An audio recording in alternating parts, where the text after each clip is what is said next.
Hello and welcome to another exciting episode of Token Games Podcast. I'm your host and sometimes referee, Zach Stad Pearson, and today I'm joined by the officer who was the 9,001st person to dodge and duck that corona herp, a one Officer 9001.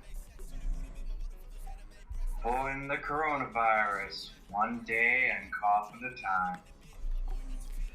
I really hope we don't end up regretting this and get sick later on, because I would kind of sort of feel bad. Okay, let's get into them topics. Topic 1. Reggie Fils-aime, as well as members of Walmart's board in the previous years, have joined the executive board of Gamestop. Although Reggie has in fact been one of the few heads of the major gaming corporations who plays and likes games, this has not changed GameStop's many attempts at negative and shady practice history to both employee and consumer. Do you think with his track record things will change, or will he be bending the knee to the almighty corrupt dollar? Remember, Reggie was supposed to be in retirement up until this point, but obviously something had to happen in order for him to go out of his way to come out of it. What do you think that might be? Money? Sorry, I normally don't spoil the beans that early, but let's be honest. Topic 2. Resident Evil Resistance has now been confirmed to feature loot boxes, but is this necessarily a bad thing for this game? In the past, Resident Evil Revelations 2 as well as Revelations 1 featured the ability to buy or find random items within their cooperative modes. However, it was not in this format. Is the Resident Evil Resistance loot box the same as finding random items and equipment in previous multiplayer modes? Or is it this an attempt at finally putting in gambling mechanics to extort the play in the Resident Evil franchise? Topic 3. E3 2020 canceled by coronavirus. Not a joke or a pun, by the way. Do you think this is the death knell in the coffin of E3 public interest, or is there some way that they can increase their numbers in public as well as publisher and commercial interest in their event by next year? Topic 4. Sony has openly announced future plans to port exclusive titles to the PC. Though the time frame guidelines that they're going to be doing this at has not been mentioned, do you think this helps or hurts the PlayStation platform? Please do not confuse system with platform. Topic 5. The Chinese government demands that a Chinese entity of any foreign company chooses to do business and conduct itself within their borders. Did I phrase that right? The Chinese government demands that The Chinese government demands that a Chinese entity be partial owner of a foreign company that chooses to do business and conducted itself within their borders. Is this healthy for the video game industry? Why or why not? Topic 6. Disney and other studios have removed several of their big movie releases out of the summer season to avoid coronavirus, including Mulan, James Bond, and A Quiet Place 2. How do you think they should release these films now? Streaming, PPV, or something else? Also, do you expect more industries like gaming to also start delaying releases? If they delay Final Fantasy VII Remake one more time.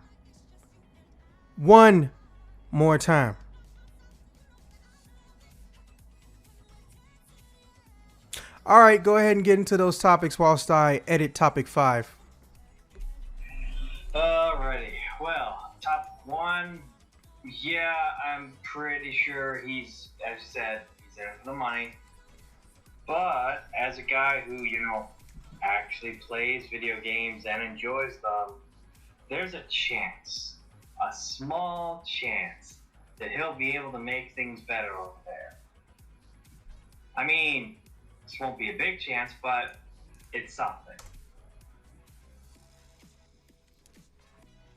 I don't think it's going to do much to change many of their shady practices, though, because they're probably still going to keep doing that. Reggie's only one guy, and I don't think he can convince all of them to, not do that shit.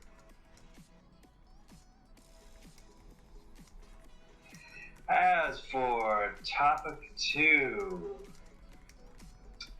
fucking loot boxes in Resident Evil, fuck no. Get that shit out of there. Get that shit out of there right now. I mean, yeah, most of the people are going to be playing it for, as I understand it, at least from what I looked up about this, this was the multiplayer mode for the RE3 remake. Yeah. Yeah, no, get that shit out of there. While most people are probably going to be playing the RE3 remake for, the single player campaign, just like, most people played through Resident Evil 2 remake for that exact reason. Yeah, that shit does not belong. Get that shit out, Capcom. Out now. Because, no. We do not need loot boxes in Resident Evil. This is entirely unnecessary.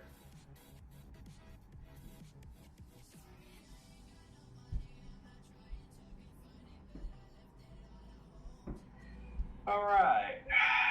But yeah, overall, I think, they're just putting it in because they want that sweet, sweet loot box money. And, So, topic 3.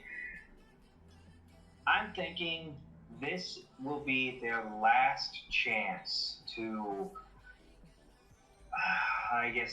recover would be the word. It would be kind of the word to use here.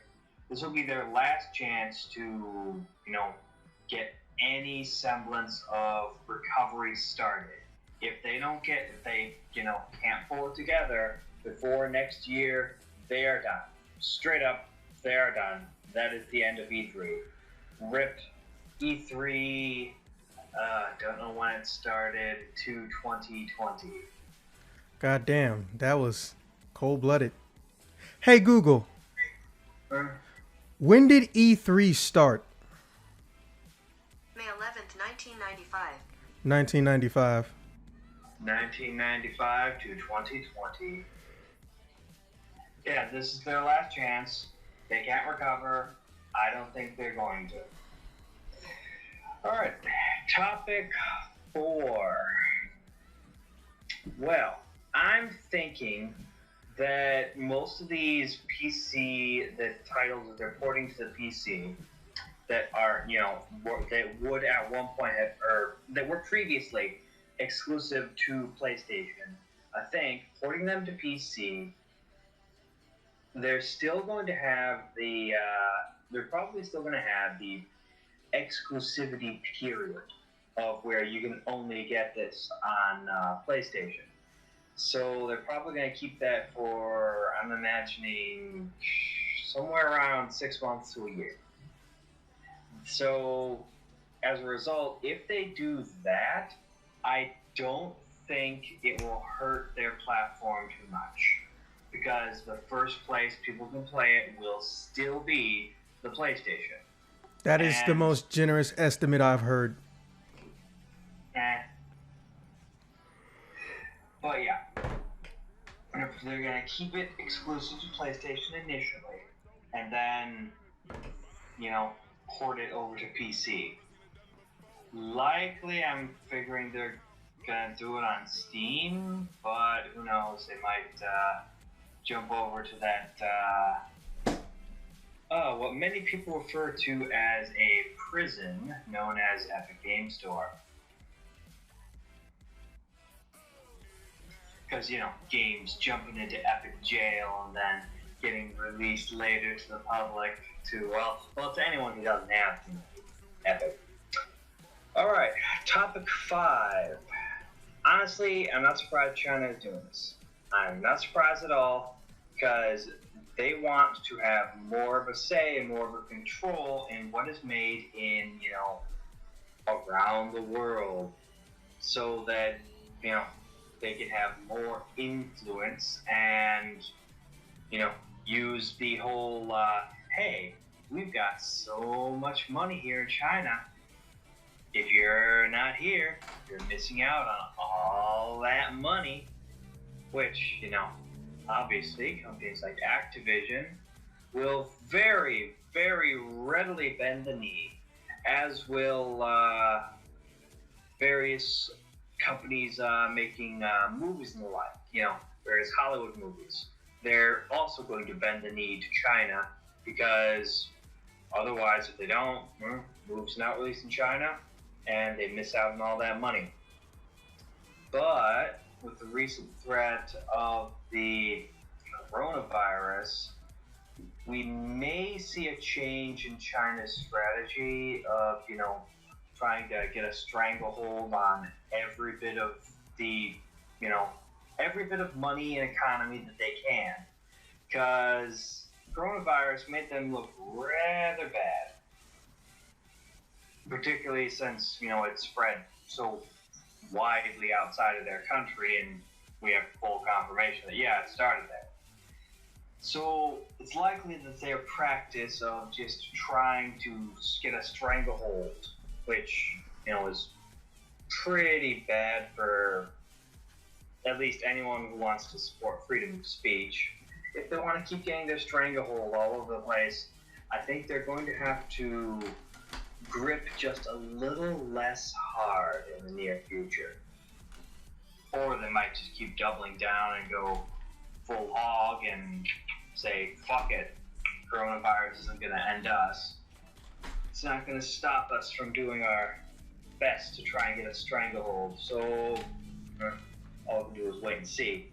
But as for the main point of topic 5, it is not healthy for the video game industry because China will try and force their specific values into the games if they, want to be released in China. Or they might give, a Chinese version of the game and a non-China version of the game. But China will likely continue to pressure them to not do that and only release one version. But, all right, topic 6.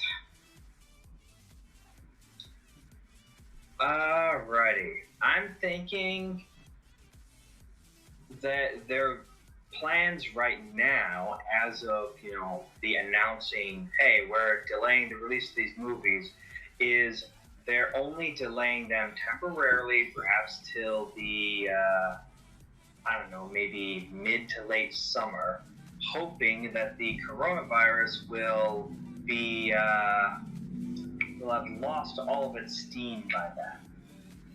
Which, if it has, cool. Less of a problem for all of us around the world. And, less of an impact on the economies of all these countries affected, and even some that aren't directly affected. Because, oh man, things are bad over in the European Union right now. I'm I'm thinking they're doing this just as a means to delay. Should things continue to get worse, though, I'm imagining then they will resort to possibly releasing it on streaming platforms. Probably, since it's Disney we're talking about, they'll release it on their own platform. Now, as for video games, I don't think there will be any delays in video game releases. At least ones that are close to completion, like say the Final Fantasy VII Remake. That's still going to be released on time, and they're not going to see it like a delayed release like some of these movies, because I think part of the reason they're delaying the release of these movies is because, there's going to be a lot of people in these theaters. And that's a very good place for a bunch of people to, catch a bit of the coronavirus. Whereas with video games, you won't see this huge cluster of people all going, unless there's Final Fantasy VII Remake. Yes, which means I'm guessing that they're probably gonna maybe go to ask retailers like Gamestop or wanting to not do the whole midnight release kind of thing, so as to avoid the huge cluster of people. That, or they will possibly delay the physical release but keep the digital release on time.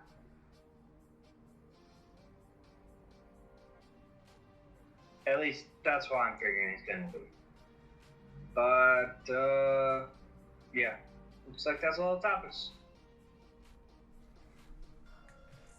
Okay, and our late arrival is still MIA, so I'm obviously gonna have to go next. Just give me a second real quick.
Okay.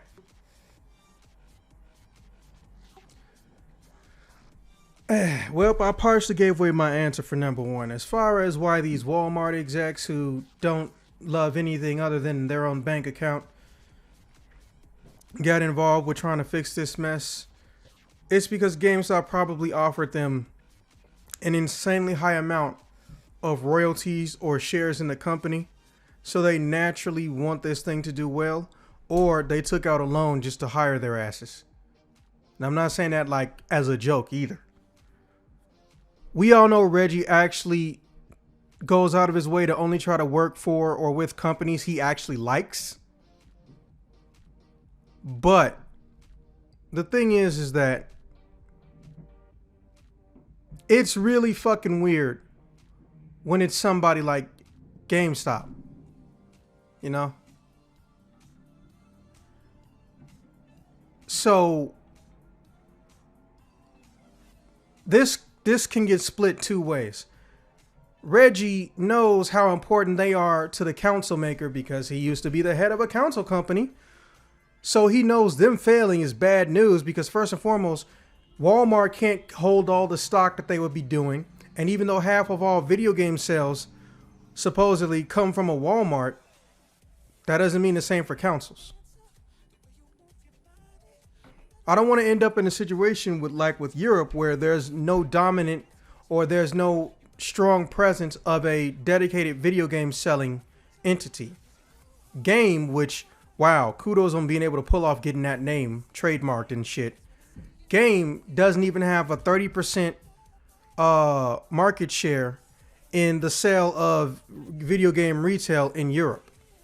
That's a lot of countries, but still 30 or close to 30, that's impressive, not gonna lie. But it's still very small and it's very lopsided. That could mean West Europe has all the games, whereas East barely got a store to their name that isn't mom and pop, or it's a Best Buy. Everybody shops at a Best Buy if they even have Best Buys in Europe. So, and now our late guest texts me.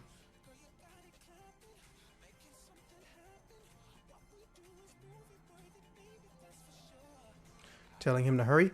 So he could have done this because he saw a wounded dog, or he could have done this because holy shit, that money. Whether or not you think that's bad is up to you. That being said, remember this, as terrible as GameStop is, if they go under, that's a couple thousand people without a job. And they already cut over 300 stores in the past 5 years. 300. Think about that for a sec. Crazy.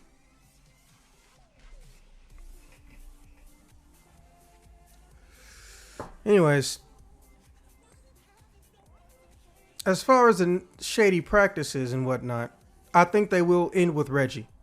Because Reggie can threaten him with, I'll take that severance package. Because Reggie don't gotta care. Reggie ain't gotta get no fuck. Because Reggie got that retirement money. What do you think a millionaire gets in unemployment? Millions. That's what I think. Or 100,000s. That's what I think.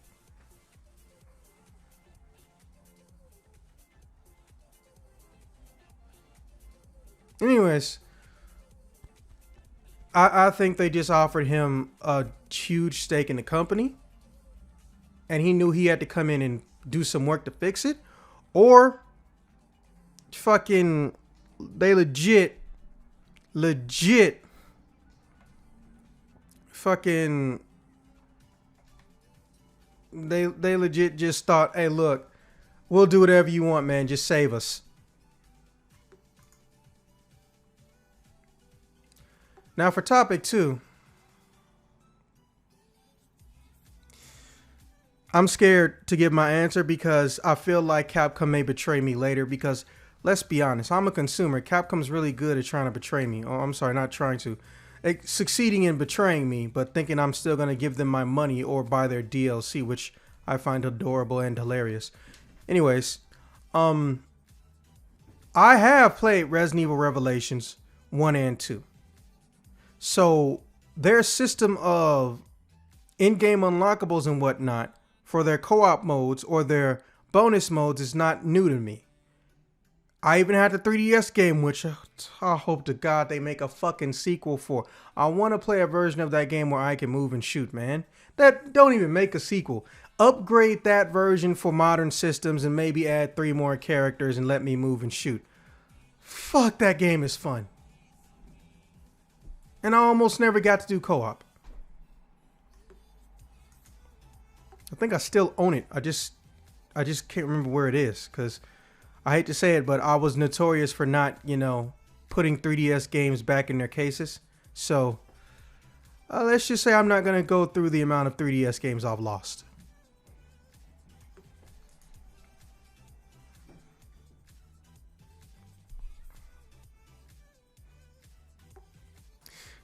I think that they didn't bring it up on purpose, by the way, or waited till this late in the game. No pun intended. Because they don't even know how people are going to perceive it. Because remember, what did I say? They've done this before and no one cared. Resident Evil Revelations 1, you could find suitcases in designated areas on every single stage. And the suitcase gave you a rare weapon, or it gave you a weapon customization ability or part. Sounds pretty cool. It was.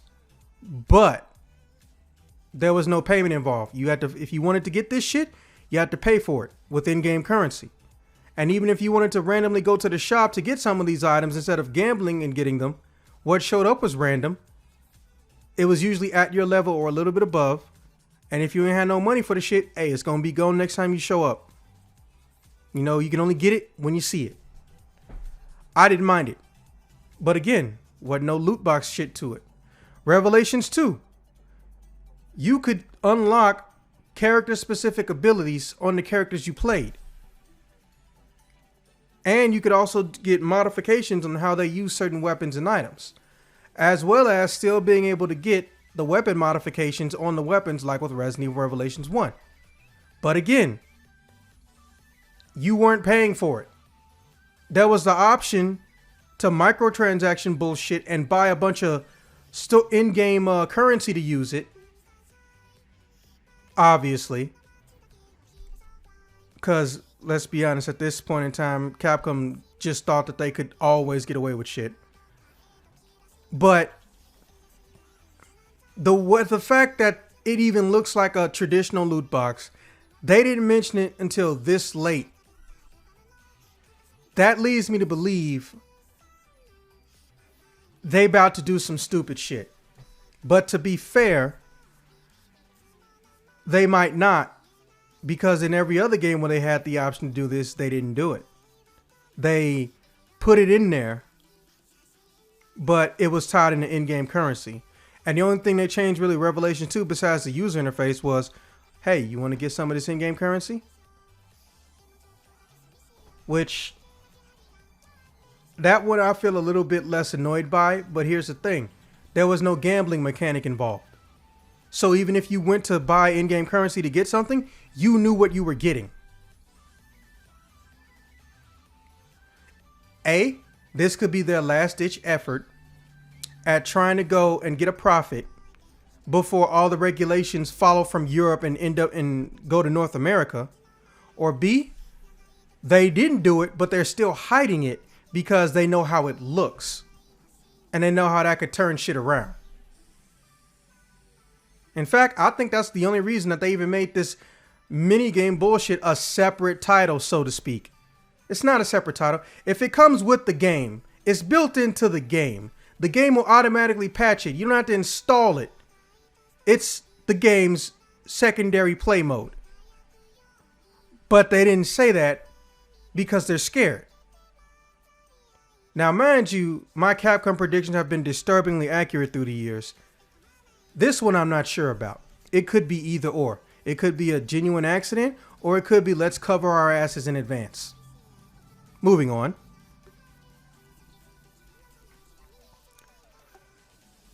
Hey, look. It takes a big man and a comfortable wallet size to push things back and cancel things. Because you think somebody gonna catch that corona herp. Which apparently now gets you demonetized on YouTube. Not joking, by the way. And also no explanation given to why you get demonetized for it. Yeah, totally. They didn't even explain why you get demonetized for it.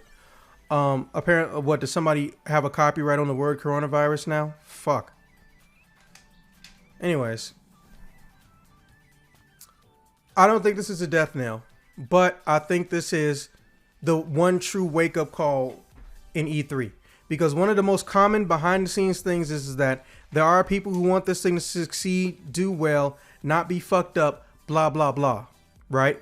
But one or two people in upper management fuck it up for everybody because they're insecure and egotistical and all this other shit.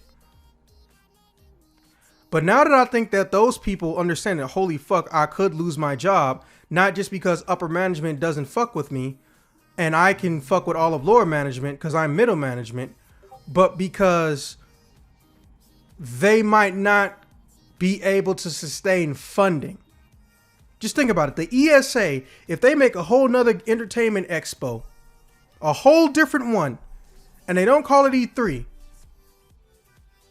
even if they put it in a different location or the same location, they might get more people. E3 doesn't suck, but a lot of people who used to be able to go there exclusively hated it because of the way it was presented and what they had to go through to be able to talk to people and get exclusives and interviews and shit like that. So I think it will be back, and they're going to bend over backwards and kiss a billion asses because they understand now this could all go away. As the kids say.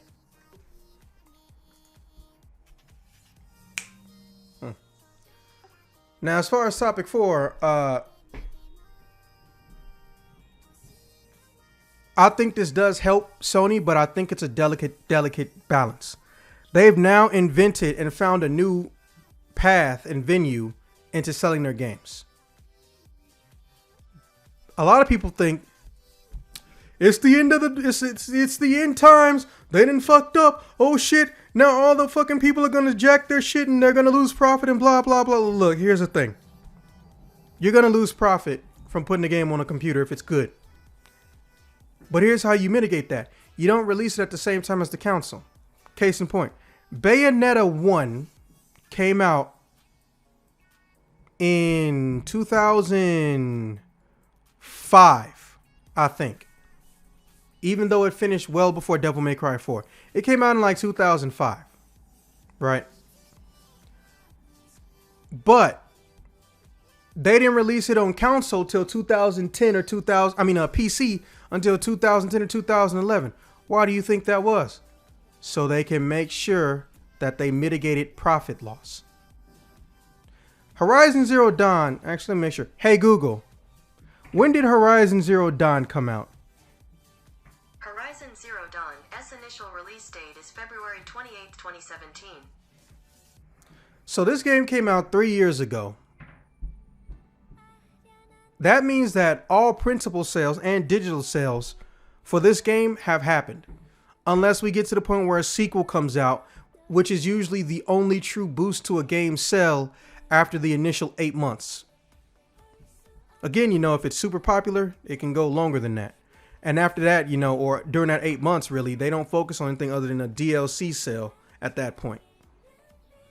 Which, again, I hate when they assume that they're actually going to be able to just move DLC because their game's going to sell well. Like, fuck you.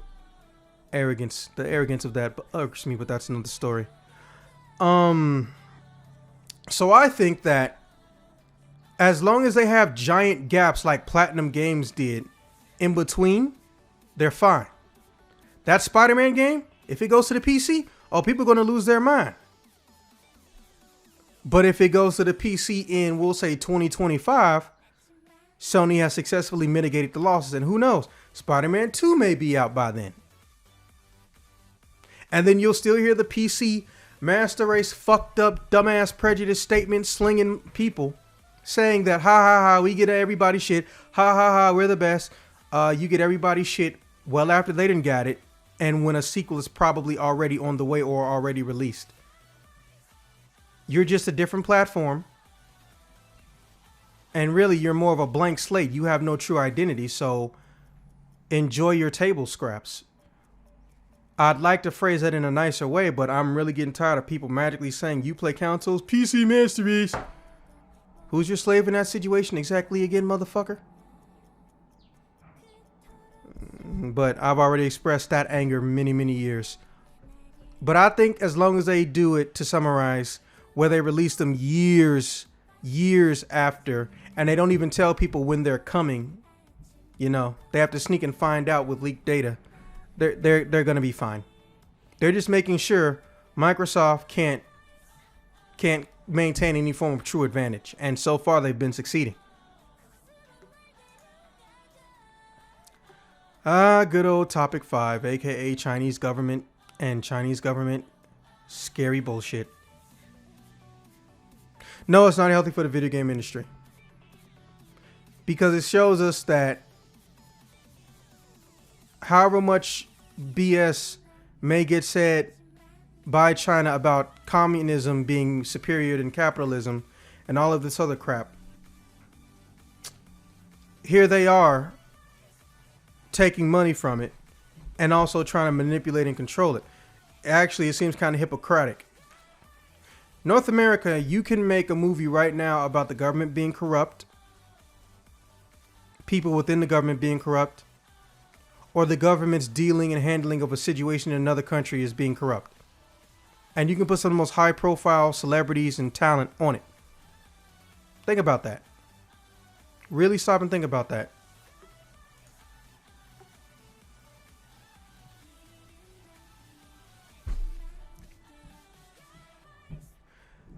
So for Marvel, China,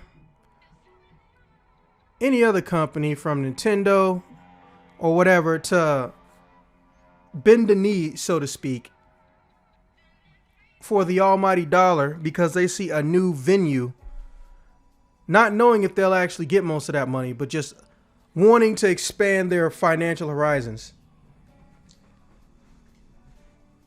At what point in time does human morality kick in?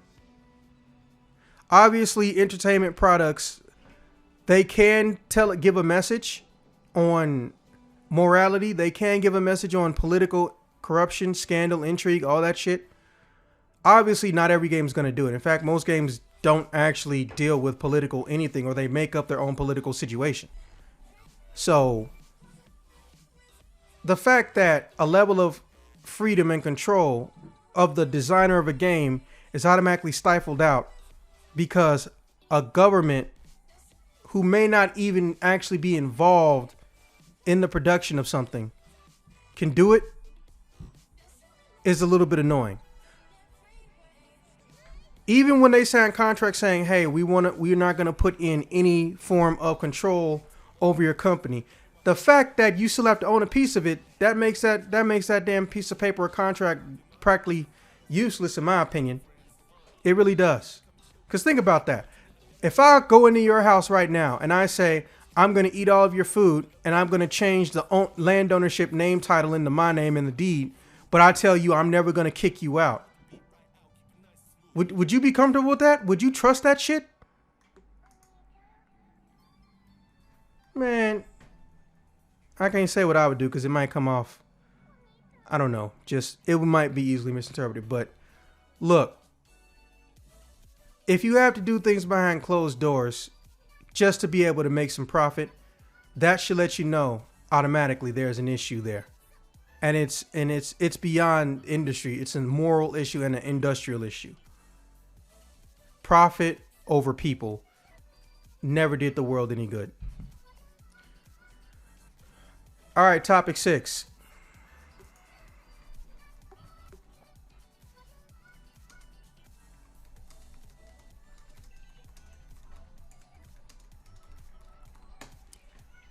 Sorry, was answering some messages. All right, so I don't think Disney will try pay-per-view. I think we might see shit go directly to Blu-ray, Redbox, or directly to streaming service. But the problem or aggravation, at least in my case, is where are they going to send it? Everything on Disney Plus has no reason for it to be exclusive to Disney Plus. Not saying that I hate that. What I'm saying is that it could also be on Hulu. But remember, Hulu and Disney Plus, 2 separate prices, 2 separate things. Bitch, you're both run by Disney, you're both a streaming service, and you both have exclusive content that Disney has control over. I don't even know why Disney Plus needed to exist. Don't get me wrong. I like the shit that they coming out with. What I'm saying is, motherfucker, why couldn't it go on Hulu again? Refresh my memory on that one.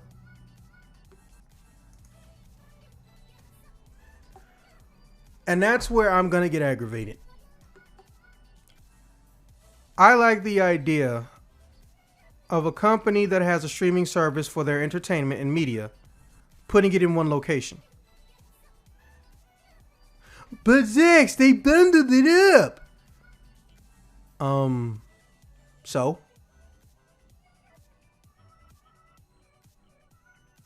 They don't need to fucking do that. If you say that, you miss my entire point. My point is that it seems a little bit suspect when a company that owns multiple streaming services and can put the same shit in the same place divides stuff up. Now, this isn't a rumor, but one of the leading theories behind why it's like that is, for some reason, Hulu can't get access into Canada, or they can't get publishing and distribution into Canada for their service, which I don't know why, but Netflix can. I'm told Disney Plus is Canada capable. So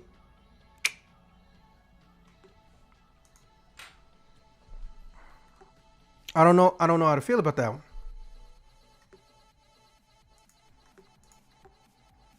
I think movies may be pay-per-view. TV shows will be Disney Plus.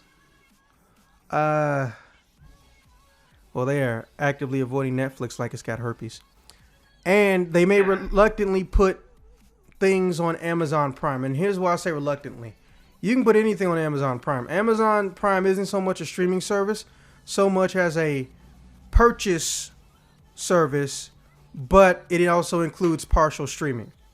With the worst user interface I've ever seen in a fucking anything in my whole life. But, you know, crapping on Amazon's user interface is one of the few things that I'm pretty sure the internet doesn't need my help to do. But the ironic part is, I just like how Jeff Bezos constantly says, the only thing I've really learned to do in business is be obsessed about my customers' happiness. You have not seen anybody say that the user interface on Amazon Video is perfect or good. How many decades you didn't have to fix that shit now? Actually, I'm curious now. Here we go again. Hey Google, how old is Amazon as a company? Here is information from Wikipedia. 1994. Amazon as a company is over or is very close to being almost 20 years old. And you still can't fix your internet user interface? The whole website is fine. But when your ass go into Amazon Video, they literally just said, man, fuck this shit. How did that happen? I really wish I knew the answer to that. No, I'm not going to Google it because even I think Google doesn't know how to what the fuck happened there. Oh, man. I am curious what, though. Hey, Google. How do you feel about Amazon Echo? Alexa has such a soothing voice. I like it. Well, that was disturbing. Did you hear that? Officer? Yeah, it's pretty weird. I mean, I wasn't expecting it to say I'm gonna slit that bitch's throat or something, but the whole playing nice part disturbs me. What the fuck? There's a built-in option to say, "Can I call you Alexa?" Well, I'm going to be fucking around after this podcast. Yeah. You know how when you do that, yeah, you know how when you ask Google a question, it gives you like 3 or 4 different follow-up questions. One of them is, can you talk to Alexa? Do you like Siri? Can I call you Alexis? And do you know Bixby? Are you better than Alexa? How do you feel about Siri? How do you feel about Cortana? Do you like Alexa or Siri better? Do you have a crush on Alexa? Holy shit. That is weird. Oh my God. I feel like this could be its own video one day. So many things going through my head right now. But to get back on topic. Disney likes money. Disney will get that money. You will not give Disney that money. The mouse will have his due.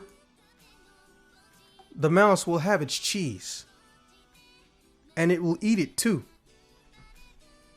So really, even though I'm curious about the answer to this question, I also think it don't really fucking matter because Disney gonna get Disney money.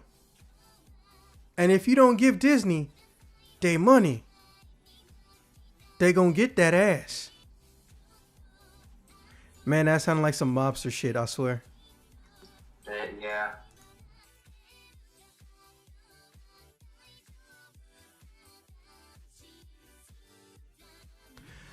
Hello and welcome to part 2 of this same episode of Token Games Podcast. Again, you know I'm already your friendly host in neighborhood, Zach Stat Pearson, who's sometimes referee. And for this segment, or rather this section, I'm joined by the one who's fly in any weather, no pun intended, maybe, a one Kelvin, aka Birdman. Birdman is here. We fly, but I'm landing. All right, well, I don't have to rehash the topics for you guys, and of course, Kelvin is up to speed. So why don't you go in and let us know how you feel about them there topics? Oh man, my man Reggie, the Nintendo man. Jeez, I didn't even know he joined the executive board of Gamestop. Or I didn't know it was that Reggie that did it. What Walmart, a couple of the Walmart boards. I don't think stuff is gonna change for the long term.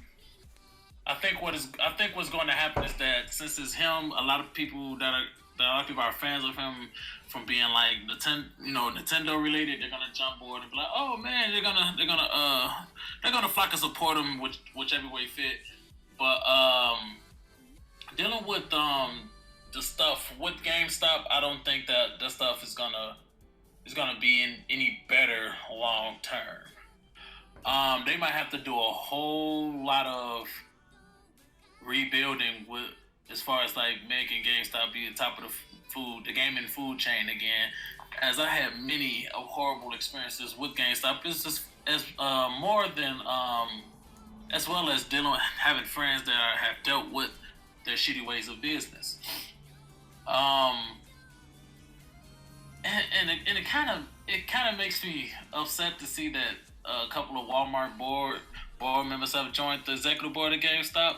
Kind of makes me mad because Walmart isn't any better than GameStop. They're only for the money and not for the betterment of the people that are surrounding them, especially those that are employed. And that's what kind of makes me mad. And that's why I kind of feel like it's just a money thing, bringing Reggie in and two of those other people from Walmart to come in, and it kind of pisses me off. I think, like I said, this is a money thing, and it is really not gonna do anything long term. It's probably gonna be a big pop, and then it's gonna die down, and then it's gonna just phase out and die out, and GameStop will officially close or finally just succumb to their own damage. And I will hope that they prove me wrong with that.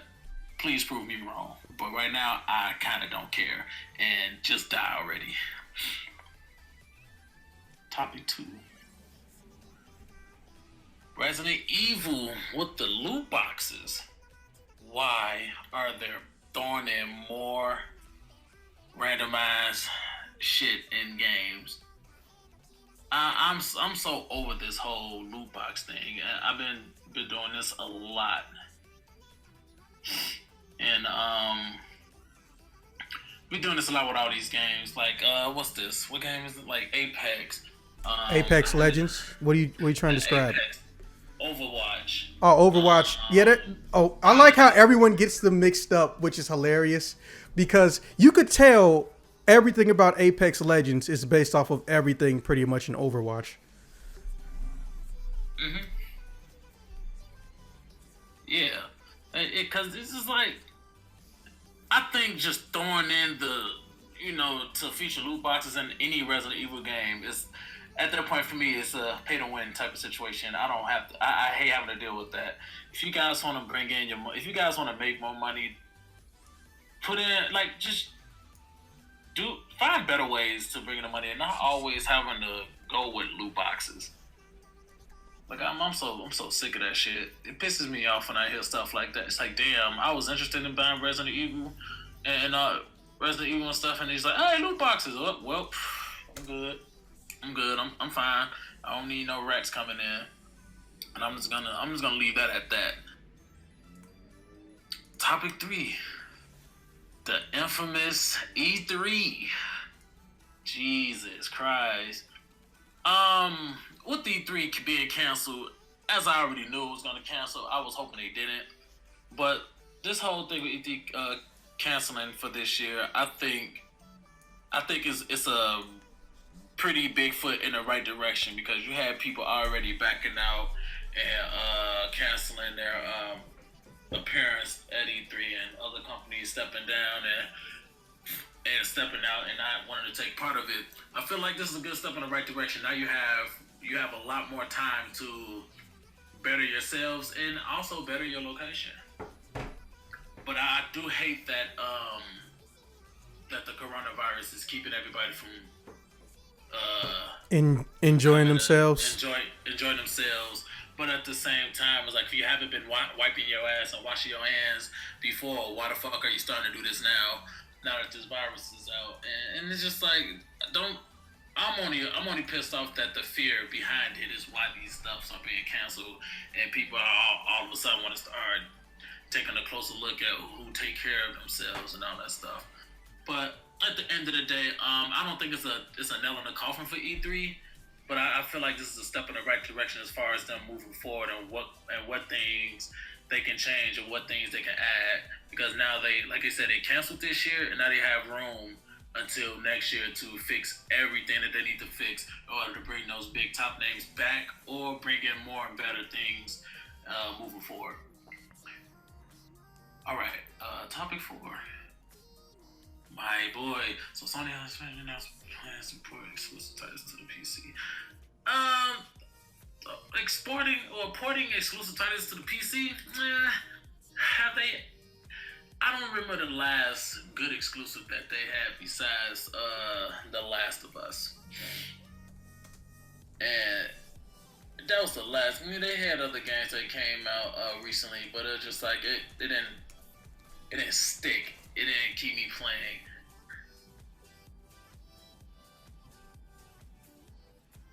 I'm on a computer.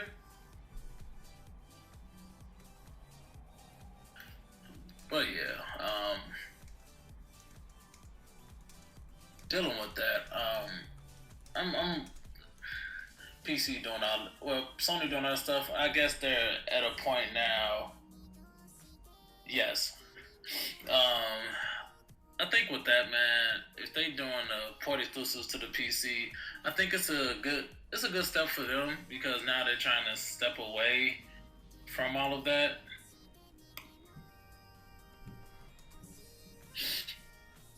They're trying to step away from all that stuff, man. Still there, bro? You cut out kind of quick. Hey, can you hear me? I'm here. Okay, yeah, you just cut out kind of weird. Yeah, I'm trying to, I was doing, I got you. Yeah, I was doing something as I was talking, it kind of fucked up. You got me fucked up. All right, so topic 5, or you still need more time? Oh no, I was pretty much trying to fix whatever you had sent me. That's all. Okay. And I was trying to fix that.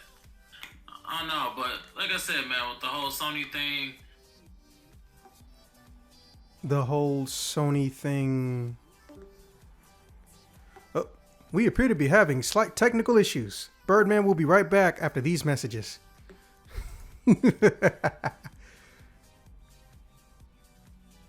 You good, bro? And don't worry, I'll be editing this shit out. I'm here. Okay. It's just something about, I don't know what's going on. Just keep knocking out my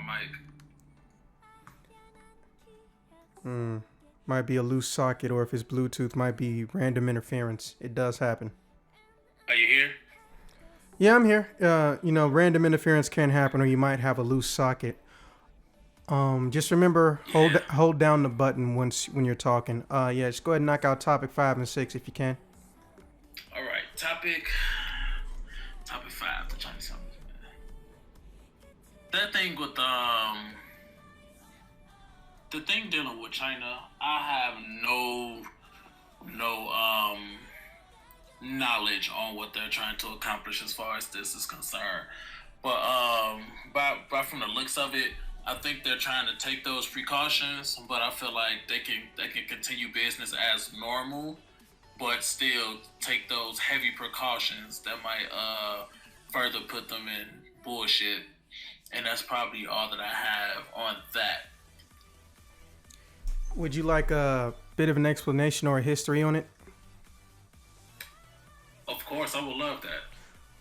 Okay, so long story short, or rather it's already a short story. All right, so the way China is set up, you're only allowed to conduct or operate your business as a foreign entity if an actual resident of the country owns a piece of it. Doesn't matter how big, doesn't matter how small, or if another business owns a piece of your business. Doesn't matter how big, doesn't matter how small. There are, I believe, a set percentage that they have to own, but if you don't do it, they do not give you a business license for their entire country.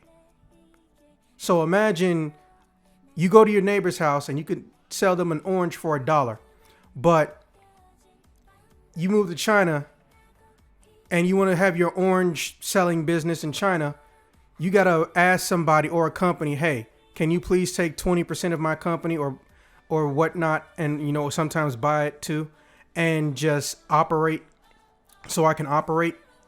That's why if you heard Tencent is becoming so big. It's not because Tencent makes a lot of shit. It's because Tencent has the vast majority of 100 million and billion-dollar gaming companies that aren't, born in China. They have the most licensing and rights and distribution because they're who they go to. And the question is, do you think that that's like okay, or is it shady, or why even do that? Other than, almighty dollar, but that's probably the reasoning. I mean, I guess if you don't want money coming back into your country, I guess you can by all means do what you do. But I feel like it's kind of shady. But like I said before, I guess they want to take those precautions because of this whole thing is coming up in this whole beef with the whole beef that both countries have right now. They trying to do anything to either disrupt and be in control. And I think that part is not healthy for the video game industry. And I'm gonna just end it off of that. Fair enough. All right, topic 6.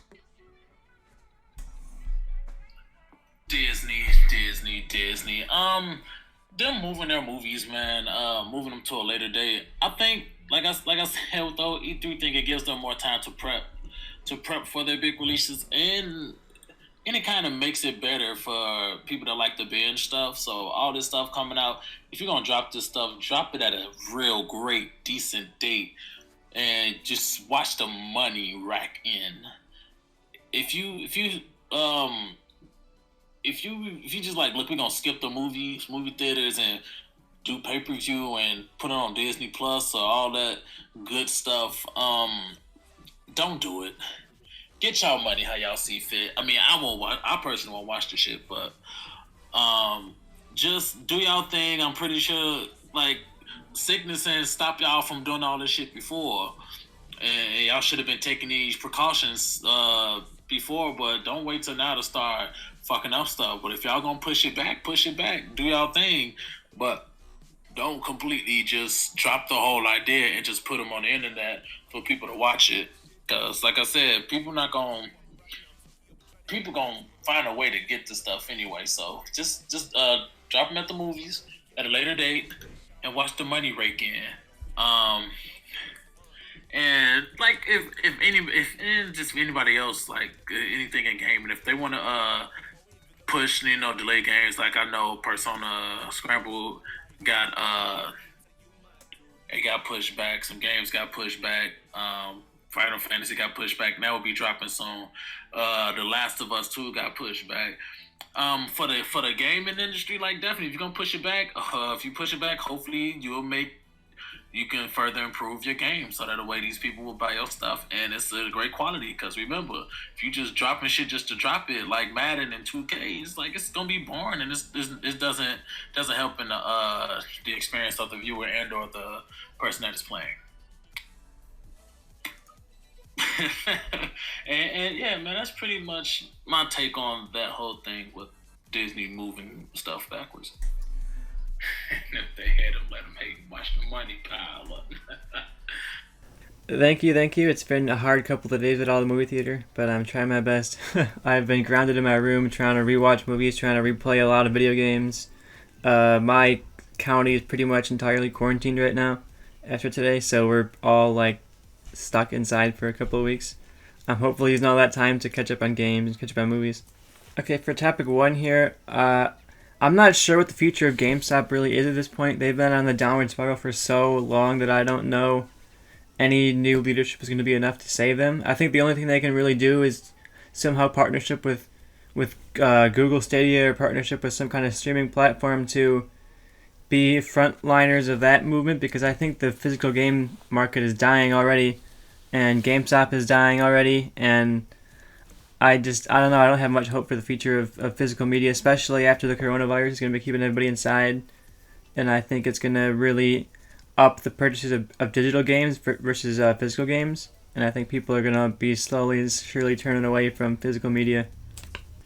Yeah, I mean, I love physical media, it's my preferred way to watch stuff, but I just don't see it being very cost effective long term. People aren't going to want to pay for it at this point. Alright, topic 2. The loot box fiasco has always been something for the last few years everybody's kind of fighting over. It's definitely not something I like in games, especially games that you've paid money for. But I'm not totally sure if Resident Evil Resistance, I'm sure it's not a free-to-play game, right? Okay, yeah, for sure. So, yeah, I'm definitely not a fan of loot boxes being in games you paid money for. Like, I don't like them in Overwatch. I don't like them in any Call of Duties where you've already paid the $60. I think loot boxes are a solid fill-in for games that don't have, like, a base income.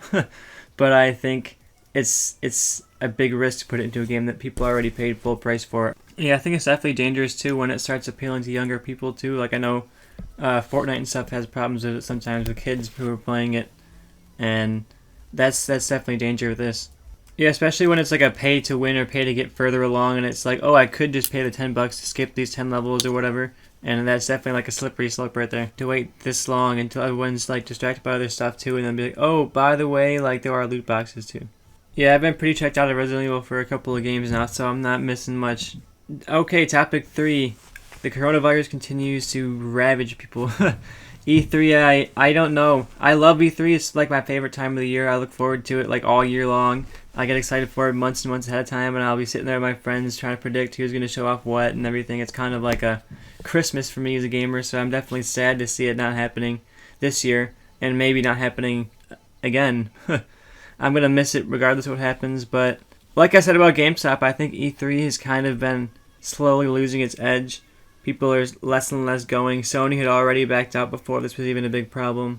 And I think E3, this might be good for E3 because I think the year off might just get people hunger and get people wanting it again. And I think maybe they can come back next year bigger and stronger and everyone can be back up and hype again. I think that's their best bet, is that this absence will make the heart grow stronger for conventions and for E3 in general. But I definitely think it's going to be a big, expensive loss for them this year. And it'll be very, very hard for them to make it up next year. Yeah, it's devastating. I mean, I love E3. I was so excited for it this year, and as the news was coming out about the virus, I figured they're gonna have to cancel E3. And little did I know that would be like the least of my concerns about at this point. But yeah, it's definitely a loss to the gaming community. Topic 4, Sony's plans may be here to do this. I'm not sure how I feel about exclusives being ported to other platforms. I kind of feel like I bought a PS4 so that I could play certain games, and I would feel like I wasted a lot of money if they're then available on other platforms. I think maybe going forward, removing of exclusives would be something that we could see, but I'm definitely not a fan. I don't know, it's different when it's on PC because PC gaming is sort of a different world than console gaming all by itself, and we sort of exist in these two different realities almost, where Microsoft has exclusive games that are technically exclusive on Xbox, but they're also on PC because of the Game Pass and because of the Xbox app and because of that kind of stuff. It'll be interesting how this plays out. I'm looking forward to see how the numbers go. Do people actually start buying these games in the PC? Does that actually start hitting the PlayStation sales? Because I don't think it does. I think that there's a base of console gamers and there's a base of PC gamers, and I don't see there being much crossover. Like, I'm not, as a console gamer who also plays on PC, I'm not going to see this news and be like, oh, well, I'm never buying a console again. I'm still going to prefer consoles and I'm still going to buy them, even though I have the computer to play it. Yeah, and I think Xbox is leading the charge of digital. And I think the Xbox One X2 or whatever it's called now, the Xbox Series X, is going to be the leading digital platform of gaming. It's going to be the biggest cloud platform. It's going to be the biggest digital download platform. And I think this merging of consoles with streaming is going to be like the next big thing. Like a Amazon Fire Stick of gaming. You know, plug that in, you can play any game you want. That sounds pretty awesome. I definitely think that this is not a good thing for the gaming industry. I think games thrive on other perspectives and other creators bringing in their creative view. And I think you can see that a lot in Western markets, like these games from Japan that are huge. You know, JRPGs are massive in the West, and I think that's a huge genre and a huge market pull that would not be there if they were much more strict about who can and can't release games and who can and can't develop games for their country and that kind of stuff. I think gaming is a really cool way for us to connect cultures too. I think we can play games from like Ubisoft Montreal, and we can play games from Square Enix, and we can play games that are developed by EA, you know, and all over the world, and we can all kind of come together and appreciate games. And I hope this is not a precedent for other countries to start making some cuts. Topic 6. All right, finally a movie topic. my bread and butter here. Coronavirus has really done a lot to Disney, especially because Disney had to close Disneyland and Disney World and all their parks now. Just today I drove over to Disneyland to see what it was like now, just to drive around the outside, and it was a complete ghost town. There was like no one there at all. It was crazy. Normally it's like back to back cars and people everywhere. And oh, I got some pictures. I got some video. I was all around the outside, kind of where downtown Disney is. Yeah, it's super bizarre. I was driving down the street and there's literally not any cars around me or anything, and it's just empty. I think, like we talked about a lot in my answers here, the digital feature of gaming, but also the digital feature of movies. And I think Disney's next big move is going to be to release all 3 of these movies. Probably they delayed Mulan, New Mutants, and also Antlers. And I think New Mutants and Antlers are both Fox properties that Disney just has in the backlog still. And I think both of those. Yeah, I can't believe it's been like 2 years since they finished this movie. Literally probably 2 years now. And they keep constantly pushing it back, constantly delaying it. And it was finally supposed to come out. And I was really hyped to see it finally after so many reshoots and so many like crazy stories around the movie getting pushed. And of course, there's an actual global pandemic to stop the movie from coming out. It feels like a cursed movie at this point. And I know Universal announced that a couple of their movies, Invisible Man and The Hunt and Emma and Trolls 2, all are going to be released online this Friday coming up. And Trolls 2 is in a couple of weeks. But yeah, they're going to be doing like same day release for movies in the next couple of months. And I think the industry's been pointing towards that for a bit. They haven't quite found the right way to do it.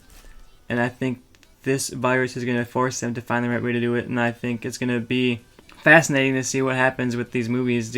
Especially Mulan, Quiet Place 2, James Bond. Those are expensive movies. They can't put them on Netflix and just hope that people buy them. You know, because you're not even paying for it now. Netflix are going to have to release it where you pay like $20, $30 even for the movie, and are people going to want to pay that much? I think movie theaters have had a really interesting kind of attempt to come back in the last like year and a half or so when they've started to introduce movie pass type things. I know AMC's had like crazy success with their membership plan where people will pay like $20, $25 a month and you see as many movies as you want.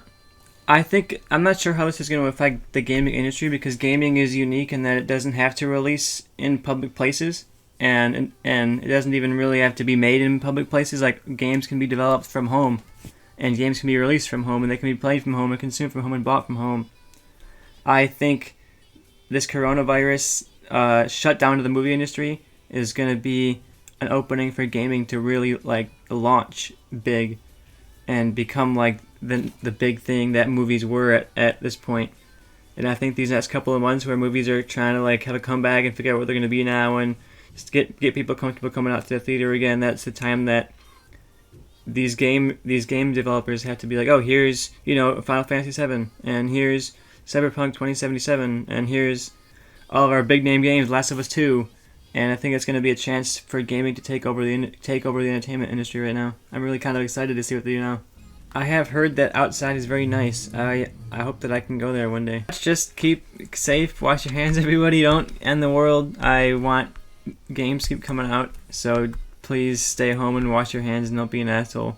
If you want to check out my website, it's tristanmayormedia.com. I just rebranded it because I'm stuck home by myself, nothing to do for weeks, and I'm bored. So check me out and see what I'm doing.